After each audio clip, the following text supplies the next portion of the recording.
Well, the daily COVID-19 infections, as you see, are at a record level in Gauteng. The province reported a little over 8,400 cases in the last 24 hours. Well, Ridwan Suleiman is a senior researcher at the CSIR. He joins me now to just break down the numbers and talk about just how worried we actually should be. Ridwan, a very good afternoon to you, and thanks so much for your time. And just looking at these numbers, what is the story the latest numbers are actually telling us?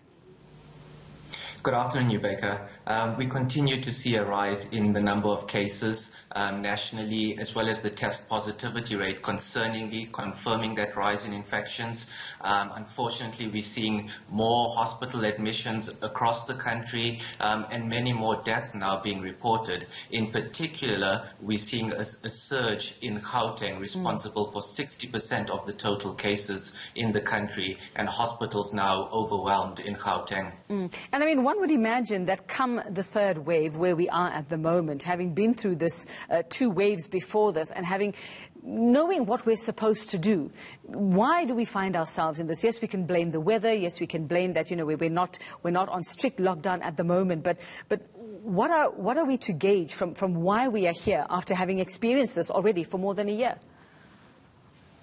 I think we've just been too slow to respond. We've not really learned the lessons that we should have learned from the previous two waves. We were always expecting a third wave during these winter months. You can just look at the trajectory of the previous two waves.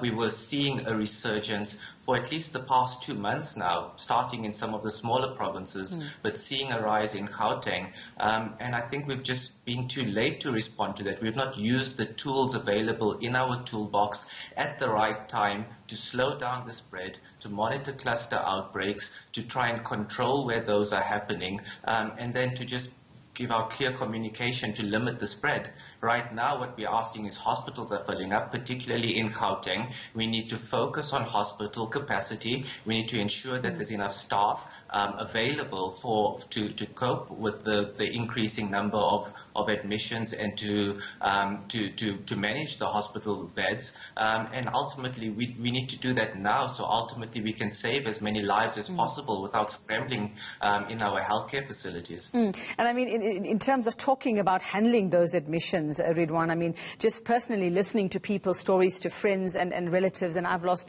2 of them in the past week as well.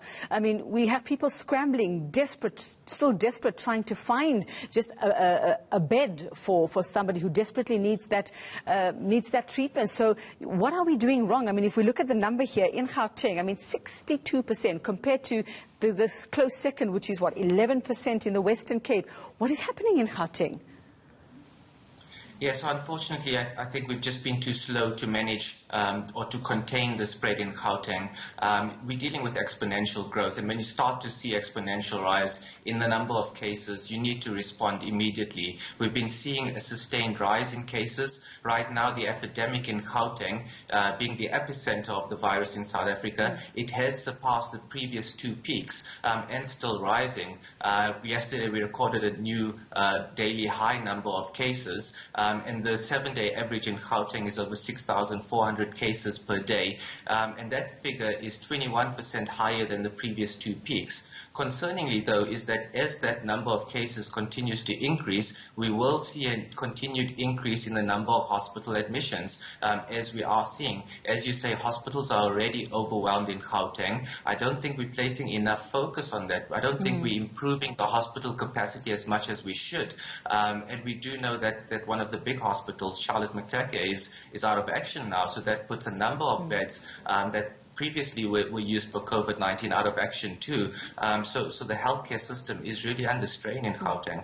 If we had to look at this another way then, Ridwan, could we possibly say that we are actually seeing more people who are bothering to test when it comes to Gauteng, that we are seeing that more people are going out, we are more aware, as opposed to other provinces, that maybe the possibility is that the numbers are higher in other provinces, but people are just not going out to get tested? No, not necessarily. If we look at the test positivity rate, or the number of tests in proportion to the total tests conducted that are yielding positive results, we can get a good idea of how the testing is being done and how much testing is being done in relation to the rise in infections. What we are seeing right now, nationally, that test positivity rate is above 20%.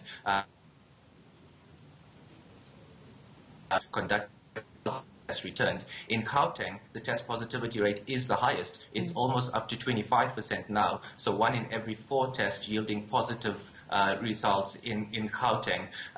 The test positivity rate is on the rise in all of the other provinces, perhaps in Northern Cape and Free State sort of leveling off right now. But that increase in test positivity really confirms that the increase in infections is real, and that Gauteng really is currently the epicenter in the world.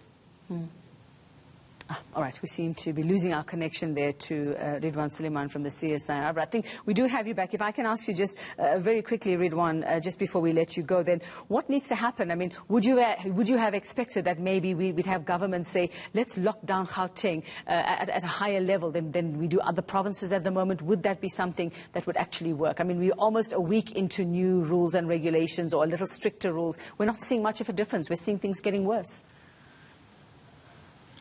To be quite honest, it's probably too late to wait for government regulations right now. And to be quite frank, I don't think we have the money left to support a higher lockdown level. And it's the recent level 2 restrictions about 3 weeks ago had no effect on the epidemiological trajectory. The current level 3 restrictions probably will have little effect in Gauteng. They will help in the other provinces. They will certainly lessen the severity in the big coastal provinces. I think right now in Gauteng we need to focus on the hospitals. We need to increase the beds, increase the staff for those beds. And then I think we need to, as citizens, realize that it's up to us right now and our behavior that will determine what the peak will be and how long it will last. And we need to limit our movement, limit gatherings, particularly cut out any indoor gatherings to what is necessary. And we need to try and flatten that curve essentially and slow down the spread.